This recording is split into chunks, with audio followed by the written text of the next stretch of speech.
Part 1 of The Sign of the Broken Sword. The 1,000 arms of the forest were gray, and its million fingers silver. In a sky of dark green blue like slate, the stars were bleak and brilliant like splintered ice. All that thickly wooded and sparsely tenanted countryside was stiff with a bitter and brittle frost. The black hollows between the trunks of the trees looked like bottomless black caverns of that Scandinavian hell, a hell of incalculable cold. Even the square stone tower of the church looked northern to the point of heathenry, as if it were some barbaric tower among the sea rocks of Iceland. It was a queer night for anyone to explore a churchyard, but on the other hand, perhaps it was worth exploring. It rose abruptly out of the ashen wastes of forest, in a sort of hump or shoulder of green turf that looked gray in the starlight. Most of the graves were on a slant, and the path leading up to the church was as steep as a staircase. On the top of the hill, in the one flat and prominent place, was the monument for which the place was famous. It contrasted strangely with the featureless graves all round, for it was the work of one of the greatest sculptors of modern Europe, and yet his fame was at once forgotten in the fame of the man whose image he had made. It showed, by touches of the small silver pencil of starlight, the massive metal figure of a soldier recumbent, the strong hands sealed in an everlasting worship, the great head pillowed upon a gun. The venerable face was bearded, or rather whiskered, in the old, heavy Colonel Newcomb fashion. The uniform, though suggested with the few strokes of simplicity, was that of modern war. By his right side lay a sword, of which the tip was broken off. On the left lay a Bible. On glowing summer afternoons, wagonettes came full of Americans and cultured suburbans to see the sepulchre, but even then they felt the vast forest land with its one dumpy dome of churchyard and church as a place oddly dumb and neglected. In this freezing darkness of midwinter, one would think he might be left alone with the stars. Nevertheless, in the stillness of those stiff woods, a wooden gate creaked, and two dim figures dressed in black climbed up the little path to the tomb. So faint was that frigid starlight that nothing could have been traced about them, except that while they both wore black, one man was enormously big, and the other, perhaps by contrast, almost startlingly small. They went up to the great graven tomb of the historic warrior, and stood for a few minutes staring at it. There was no human, perhaps no living thing, for a wide circle, and a morbid fancy might well have wondered if they were human themselves. In any case, the beginning of their conversation might have seemed strange. After the first silence, the small man said to the other, "Where does a wise man hide a pebble?" And the tall man answered in a low voice, "On the beach."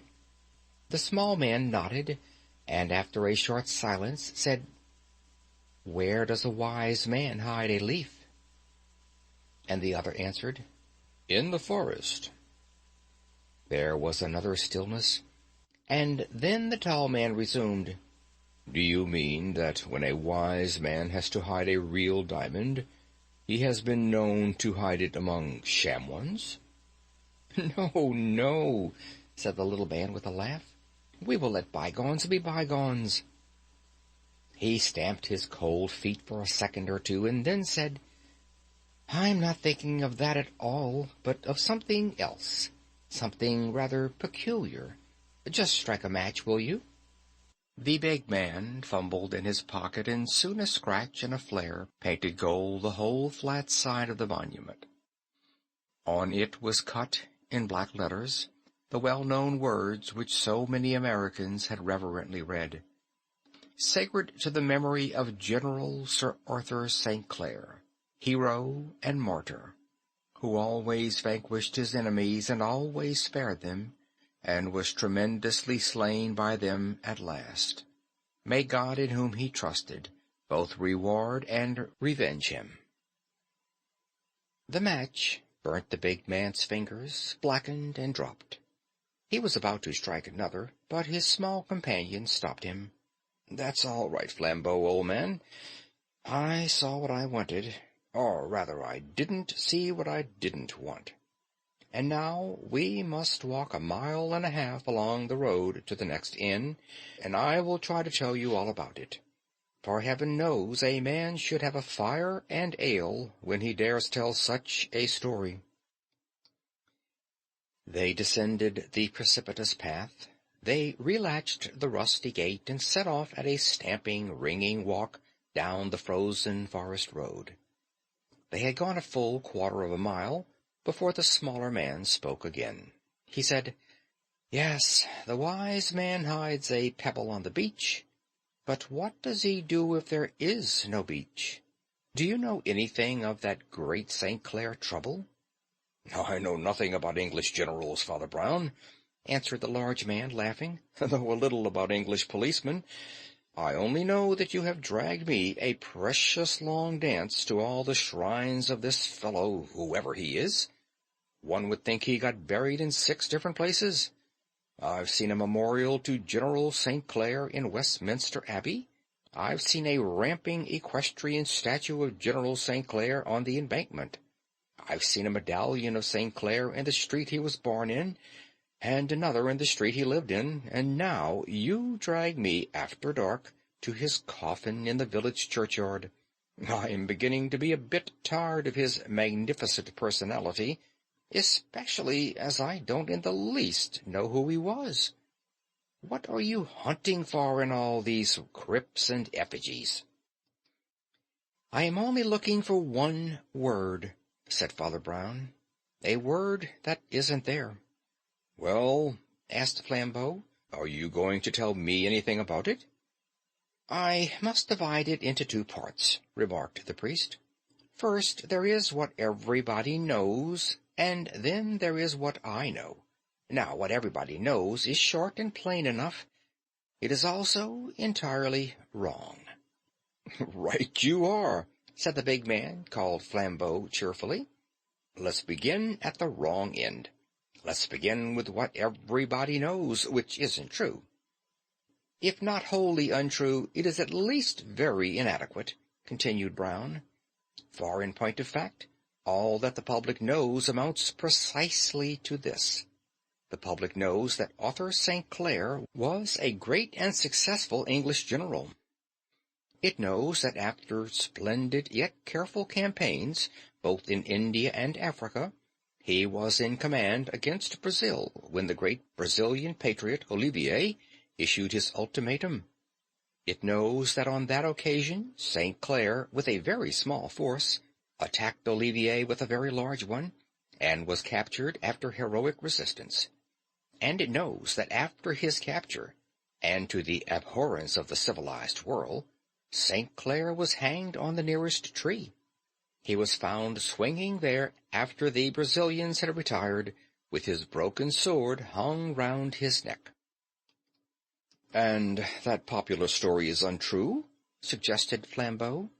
"No," said his friend quietly. "That story is quite true, so far as it goes." "Well, I think it goes far enough," said Flambeau. "But if the popular story is true, what is the mystery?" They had passed many hundreds of grey and ghostly trees before the little priest answered. Then he bit his finger reflectively and said, "Why, the mystery is a mystery of psychology, or rather, it is a mystery of 2 psychologies. In that Brazilian business, 2 of the most famous men of modern history acted flat against their characters. Mind you, Olivier and St. Clair were both heroes, the old thing, and no mistake. It was like the fight between Hector and Achilles. Now, what would you say to an affair in which Achilles was timid and Hector was treacherous? Go on, said the large man impatiently, as the other bit his finger again. Sir Arthur St. Clair was a soldier of the old religious type, the type that saved us during the mutiny, continued Brown. He was always more for duty than for dash, and with all his personal courage was decidedly a prudent commander, particularly indignant at any needless waste of soldiers. Yet, in this last battle, he attempted something that a baby could see was absurd. One need not be a strategist to see it was as wild as wind, just as one need not be a strategist to keep out of the way of a motor bus.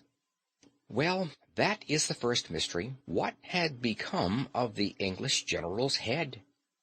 The second riddle is, what had become of the Brazilian general's heart? President Olivier might be called a visionary or a nuisance, but even his enemies admitted that he was magnanimous to the point of knight-errantry. Almost every other prisoner he had ever captured had been set free or even loaded with benefits. Men who had really wronged him came away touched by his simplicity and sweetness. Why the deuce should he diabolically revenge himself only once in his life, and that for the one particular blow that could not have hurt him? Well, there you have it. One of the wisest men in the world acted like an idiot for no reason. One of the best men in the world acted like a fiend for no reason. That's the long and the short of it. And I leave it to you, my boy. No, you don't, said the other with a snort. I leave it to you, and you jolly well tell me all about it. Well, resumed Father Brown, it's not fair to say that the public impression is just what I've said, without adding that two things have happened since. I can't say they threw a new light, for nobody can make sense of them. But they threw a new kind of darkness. They threw the darkness in new directions. The first was this.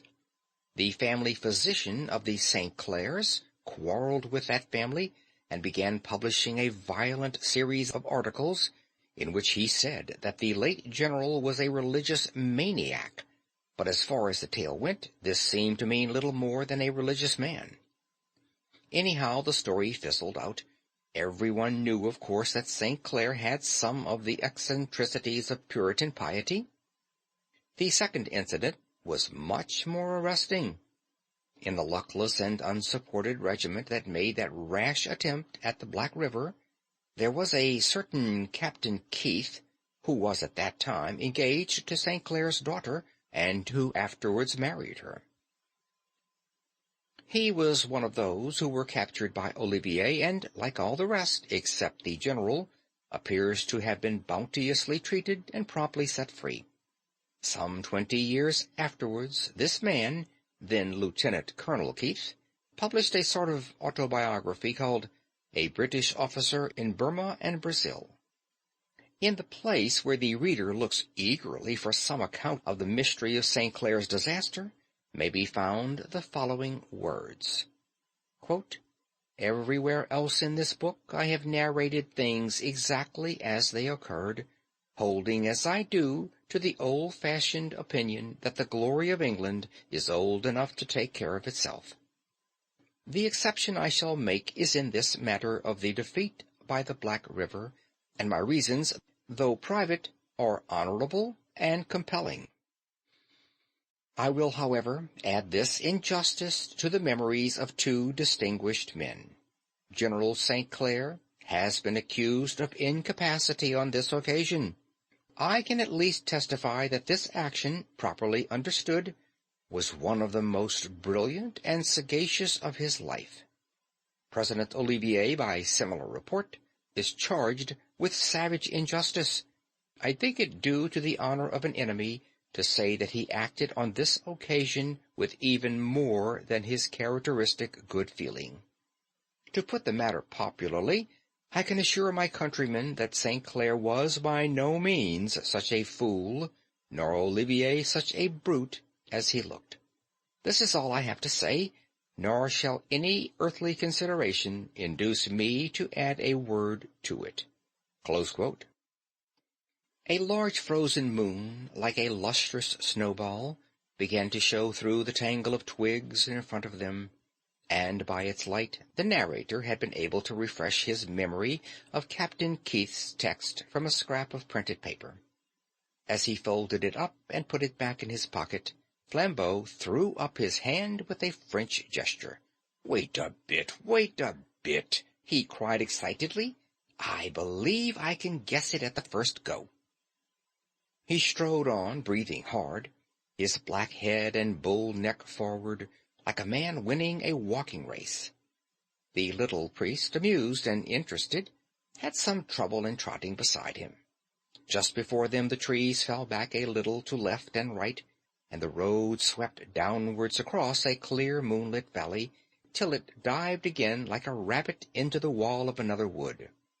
The entrance to the farther forest looked small and round, like the black hole of a remote railway tunnel, but it was within some 100 yards, and gaped like a cavern before Flambeau spoke again. "I've got it!" he cried at last, slapping his thigh with his great hand. 4 minutes thinking, and I can tell your whole story myself." "All right," asserted his friend, "you tell it." Flambeau lifted his head, but lowered his voice. "General Sir Arthur St. Clair," he said, "came of a family in which madness was hereditary, and his whole aim was to keep this from his daughter, and even, if possible, from his future son-in-law. He thought the final collapse was close, and resolved on suicide. Yet ordinary suicide would blazon the very idea he dreaded.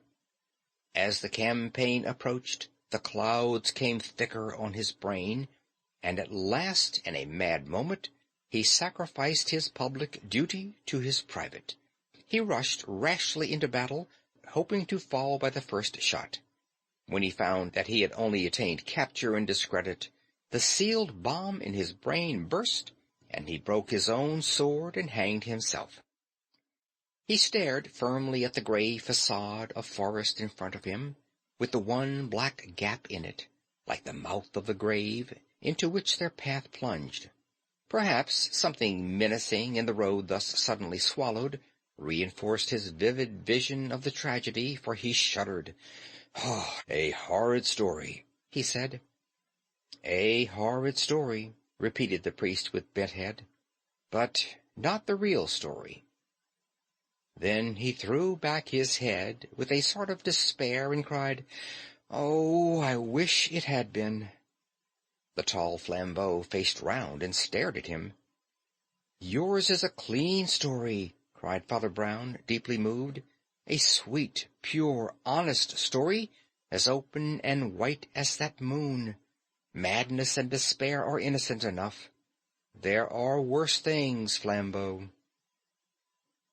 Flambeau looked up wildly at the moon thus invoked, and from where he stood one black tree-bough curved across it exactly like a devil's horn. "Father, father!" cried Flambeau, with the French gesture, and stepping yet more rapidly forward. "Do you mean it was worse than that?" "Worse than that," said Paul, like a grave echo, and they plunged into the black cloister of the woodland, which ran by them in a dim tapestry of trunks, like one of the dark corridors in a dream. They were soon in the most secret entrails of the wood, and felt close about them foliage that they could not see, when the priest said again, "Where does a wise man hide a leaf? In the forest. But what does he do if there is no forest?" "Well, well," cried Flambeau irritably, "what does he do?" "He grows a forest to hide it in," said the priest in an obscure voice. "A fearful sin." "Look here," cried his friend impatiently, for the dark wood and the dark saying got a little on his nerves. "Will you tell me this story or not? What other evidence is there to go on?" "There are 3 more bits of evidence," said the other, "that I have dug up in holes and corners, and I will give them in logical rather than chronological order. First of all, of course, our authority for the issue and event of the battle is in Olivier's own dispatches, which are lucid enough. He was entrenched with 2 or 3 regiments on the heights that swept down to the Black River, on the other side of which was lower and more marshy ground. Beyond this, again, was gently rising country, on which was the first English outpost, supported by others which lay, however, considerably in its rear. The British forces as a whole were greatly superior in numbers, but this particular regiment was just far enough from its base to make Olivier consider the project of crossing the river to cut it off. By sunset, however, he had decided to retain his own position, which was a specially strong one. At daybreak next morning he was thunderstruck to see that this stray handful of English, entirely unsupported from their rear, had flung themselves across the river, half by a bridge to the right and the other half by a ford higher up, and were massed upon the marshy bank below him. That they should attempt an attack with such numbers against such a position was incredible enough, but Olivier noticed something yet more extraordinary, for instead of attempting to seize more solid ground, this mad regiment, having put the river in its rear by one wild charge, did nothing more but stuck there in the mire like flies in treacle. Needless to say, the Brazilians blew great gaps in them with artillery, which they could only return with spirited but lessening rifle fire. Yet they never broke, and Olivier's curt account ends with a strong tribute of admiration for the mystic valor of these imbeciles. "Our line then advanced finally," writes Olivier, "and drove them into the river. We captured General St. Clair himself and several other officers. The colonel and the major had both fallen in the battle. I cannot resist saying that few finer sights can have been seen in history than the last stand of this extraordinary regiment, wounded officers picking up the rifles of dead soldiers, and the general himself facing us on horseback, bareheaded and with a broken sword."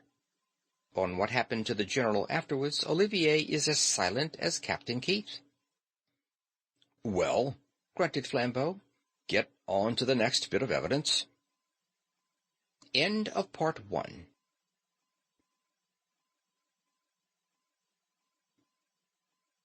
Part 2 of The Sign of the Broken Sword by G.K. Chesterton.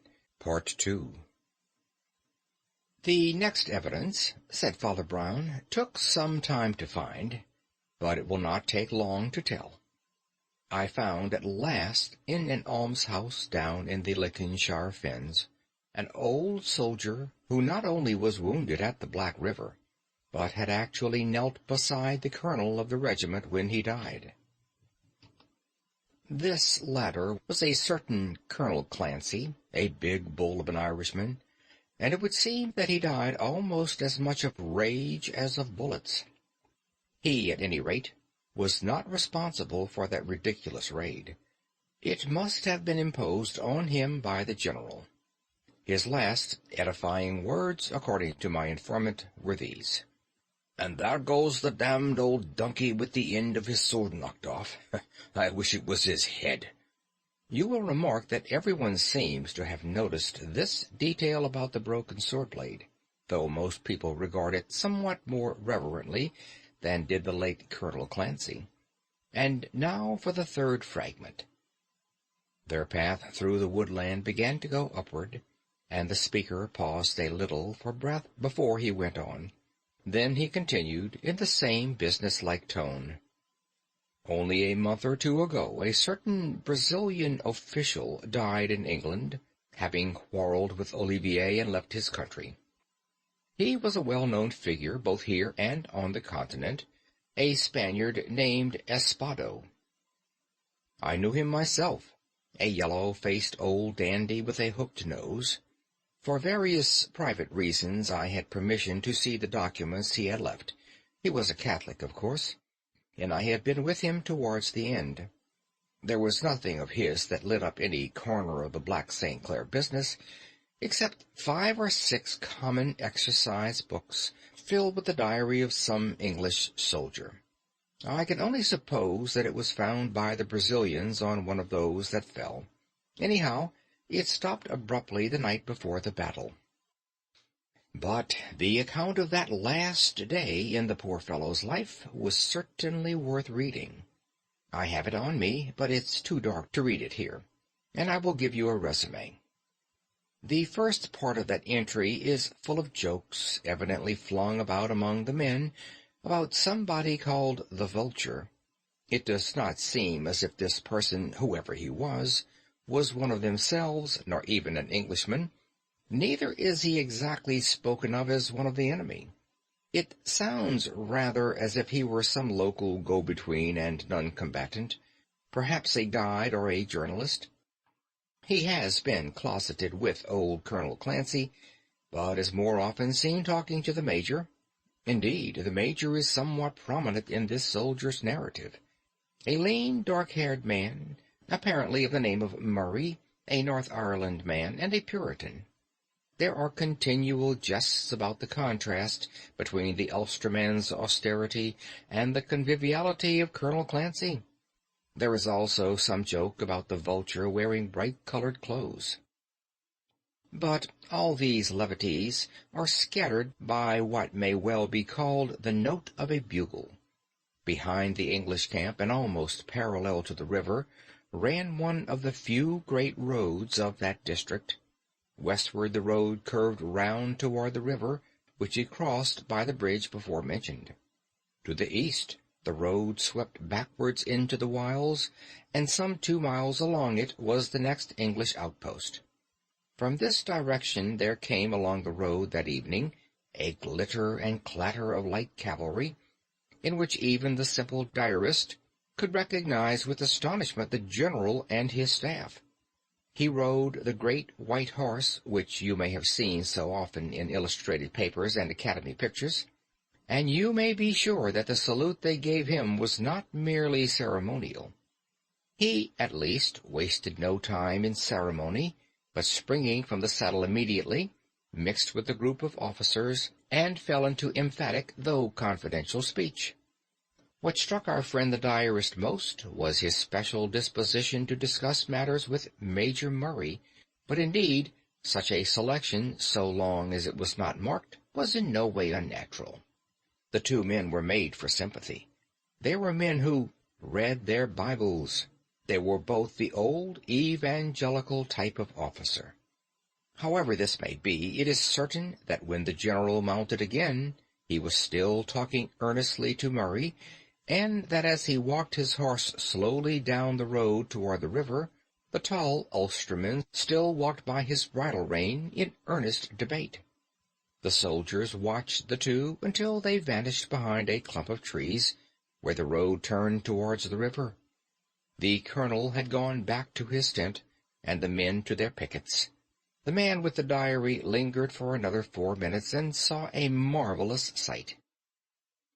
The great white horse, which had marched slowly down the road, as it had marched in so many processions, flew back, galloping up the road towards them as if it were mad to win a race. At first they thought it had run away with the man on its back, but they soon saw that the general, a fine rider, was himself urging it to full speed. Horse and man swept up to them like a whirlwind, and then, reining up the reeling charger, the general turned on them a face like flame, and called for the colonel like the trumpet that wakes the dead. I conceive that all the earthquake events of that catastrophe tumbled on top of each other rather like lumber in the minds of men such as our friend with the diary. With the dazed excitement of a dream, they found themselves falling, literally falling, into their ranks, and learned that an attack was to be led at once across the river. The general and the major, it was said, had found out something at the bridge, and there was only just time to strike for life. The major had gone back at once to call up the reserve along the road behind. It was doubtful if even with that prompt appeal help could reach them in time. But They must pass the stream that night, and seize the heights by morning. It is with the very stir and throb of that romantic nocturnal march that the diary suddenly ends. Father Brown had mounted ahead, for the woodland path grew smaller, steeper, and more twisted, till they felt as if they were ascending a winding staircase. The priest's voice came from above out of the darkness. There was one other little and enormous thing. When the general urged them to their chivalric charge, he half drew his sword from the scabbard, and then, as if ashamed of such melodrama, thrust it back again. The sword again, you see. A half-light broke through the network of boughs above them, flinging the ghost of a net about their feet, for they were mounting again to that faint luminosity of the naked night. Flambeau felt truth all round him as an atmosphere, but not as an idea. He answered with bewildered brain, "Well, what's the matter with the sword? Officers generally have swords, don't they?" "They are not often mentioned in modern war," said the other dispassionately. "But in this affair one falls over the blessed sword everywhere." "Well, what is there in that?" growled Flambeau. "It was a twopence-colored sort of incident, the old man's blade breaking in his last battle. Anyone might bet the papers would get hold of it, as they have. On all these tombs and things it's shown broken at the point. I hope you haven't dragged me through this polar expedition merely because two men with an eye for a picture saw St. Clair's broken sword." "No," cried Father Brown, with a sharp voice like a pistol-shot. "But who saw his unbroken sword?" "What do you mean?" cried the other, and stood still under the stars. They had come abruptly out of the grey gates of the wood. "I say, who saw his unbroken sword?" repeated Father Brown obstinately. "Not the writer of the diary, anyhow. The general sheathed it in time." Flambeau looked about him in the moonlight, as a man struck blind might look in the sun, and his friend went on for the first time with eagerness. "Flambeau," he cried, "I cannot prove it, even after hunting through the tombs, but I am sure of it. Let me add just one more tiny fact that tips the whole thing over. The colonel, by a strange chance, was one of the first struck by a bullet. He was struck long before the troops came to close quarters. But he saw St. Clair's sword broken. Why was it broken? How was it broken? My friend, it was broken before the battle." "Oh," said his friend with a sort of forlorn jocularity, "and pray where is the other piece?" "I can tell you," said the priest promptly.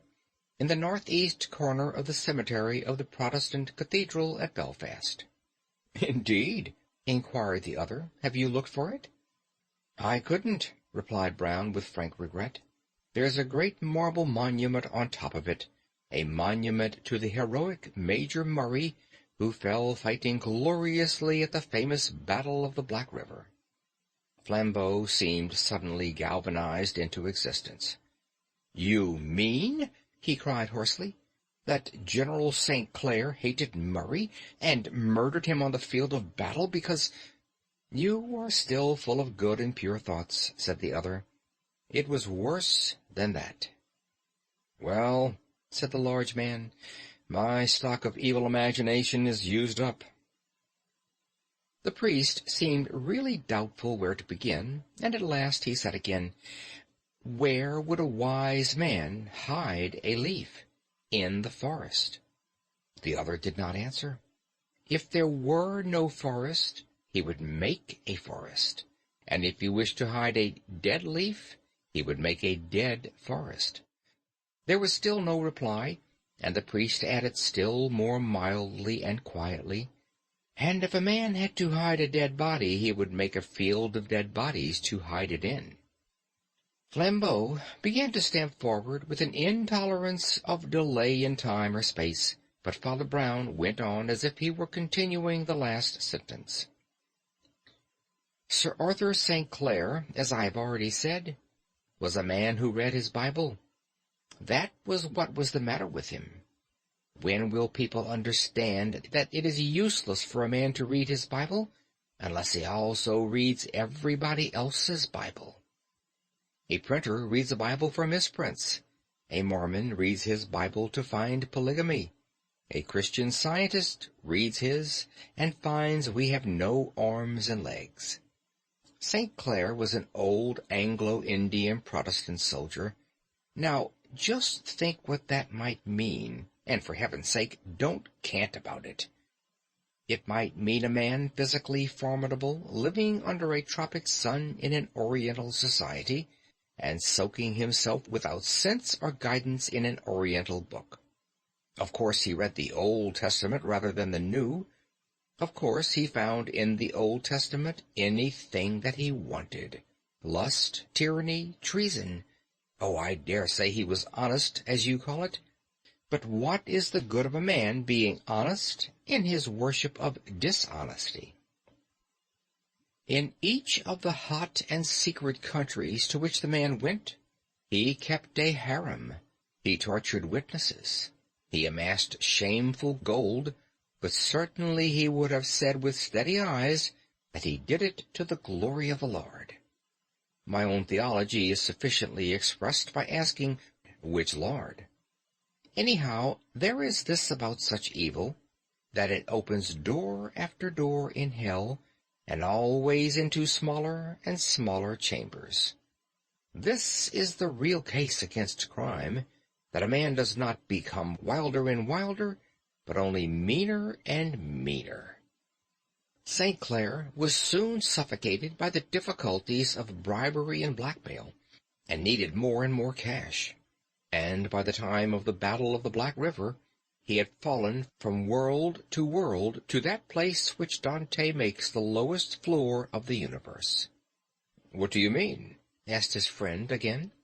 "I mean that," retorted the cleric, and suddenly pointed to a puddle sealed with ice that shone in the moon. "Do you remember whom Dante put in the last circle of ice?" "The traitors," said Flambeau, and shuddered. As he looked around at the inhuman landscape of trees, with taunting and almost obscene outlines, he could almost fancy he was Dante, and the priest with the rivulet of a voice was indeed a Virgil leading him through a land of eternal sins. The voice went on.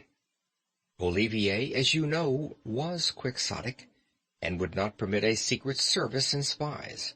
The thing, however, was done, like many other things, behind his back. It was managed by my old friend Espado. He was the bright-clad fop whose hooked nose got him called the Vulture.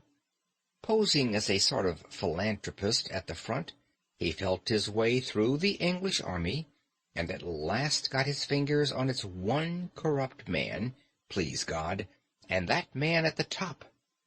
St. Clair was in foul need of money, and mountains of it. The discredited family doctor was threatening those extraordinary exposures that afterwards began and were broken off, tales of monstrous and prehistoric things in Park Lane, things done by an English evangelist that smelt like human sacrifice and hordes of slaves. Money was wanted, too, for his daughter's dowry, for to him the fame of wealth was as sweet as wealth itself. He snapped the last thread, whispered the word to Brazil, and wealth poured in from the enemies of England. But another man had talked to Espado the Vulture as well as he.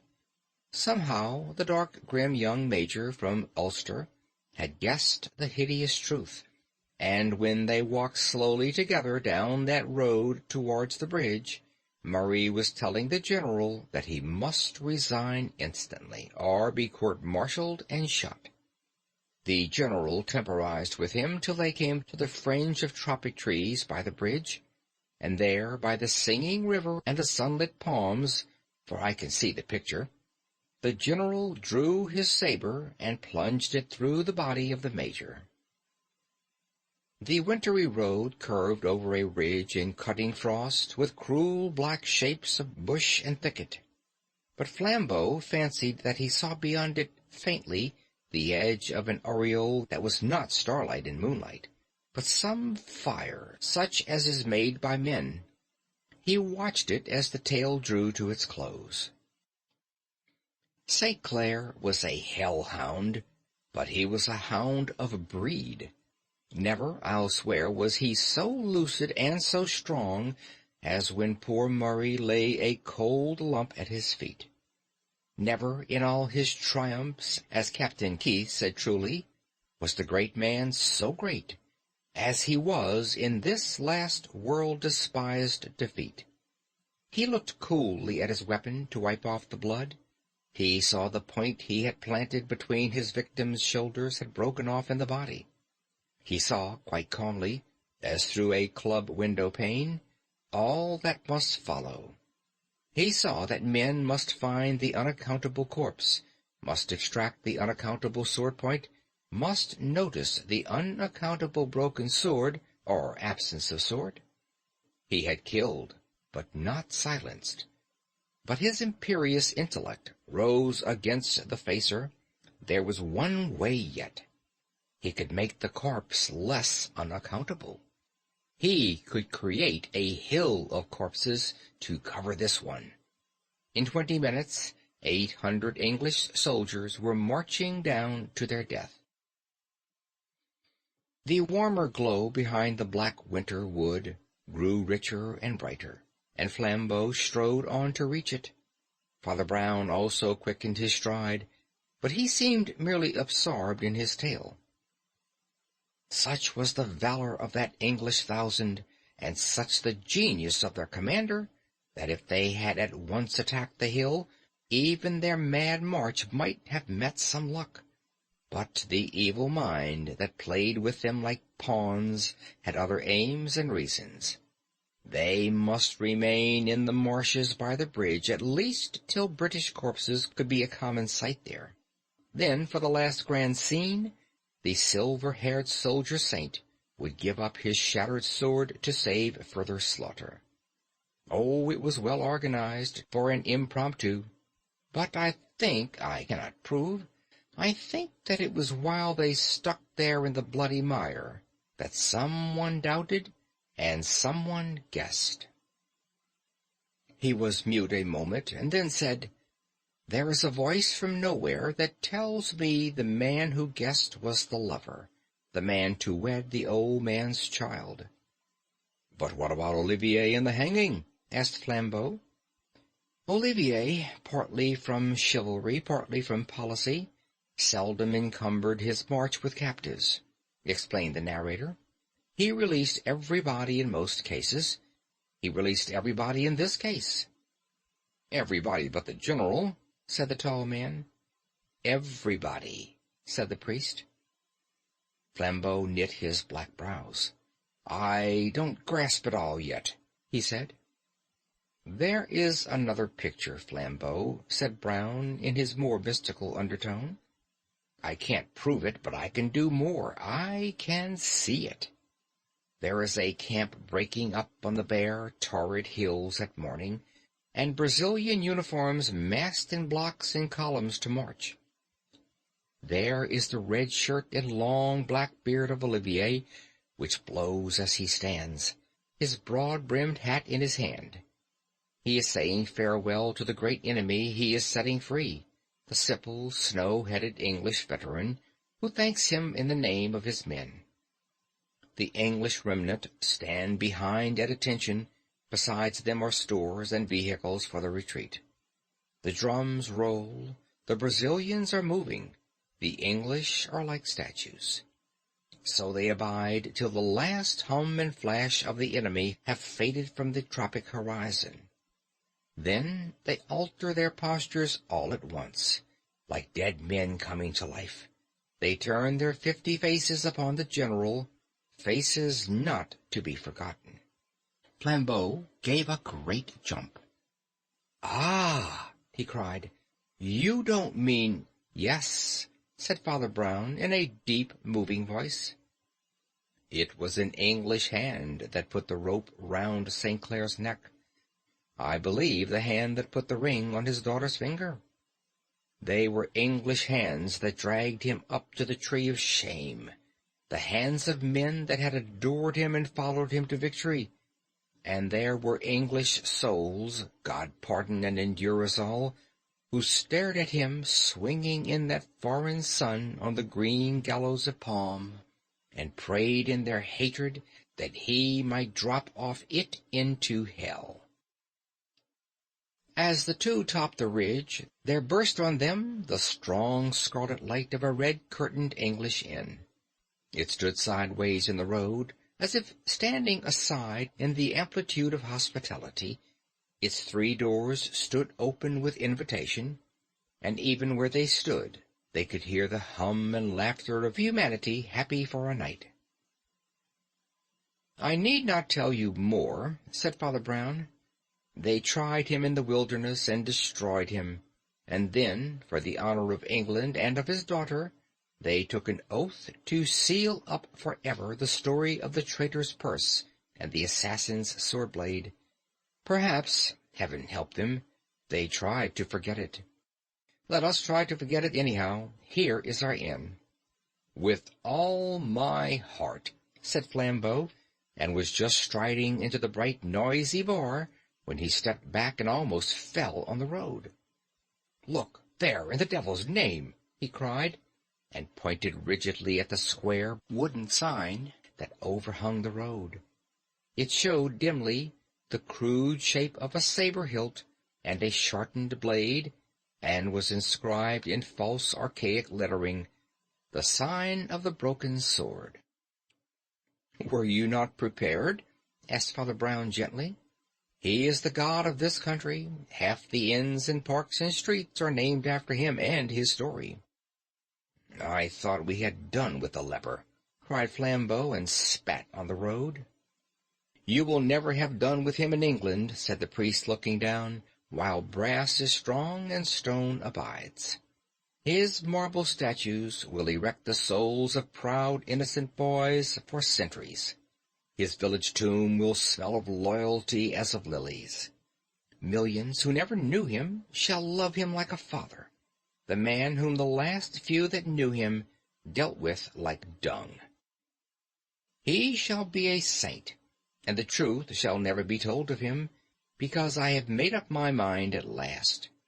There is so much good and evil in breaking secrets that I put my conduct to a test. All these newspapers will perish. The anti-Brazil boom is over. Olivier is already honored everywhere. But I told myself that if anywhere, by name, in metal or marble that will endure like the pyramids, Colonel Clancy or Captain Keith or President Olivier or any innocent man was wrongly blamed, then I would speak. If it were only that St. Clair was wrongly praised, I would be silent. And I will." They plunged into the red-curtained tavern, which was not only cozy, but even luxurious inside. On a table stood a silver model of the tomb of St. Clair, the silver head bowed, the silver sword broken. On the walls were colored photographs of the same scene, and of the system of wagonettes that took tourists to see it. They sat down on the comfortable padded benches. "Come, it's cold," cried Father Brown. "Let us have some wine or beer." "Or brandy," said Flambeau. End of Part 2. End of The Sign of the Broken Sword by G. K. Chesterton. The story read by Phil Chenevert.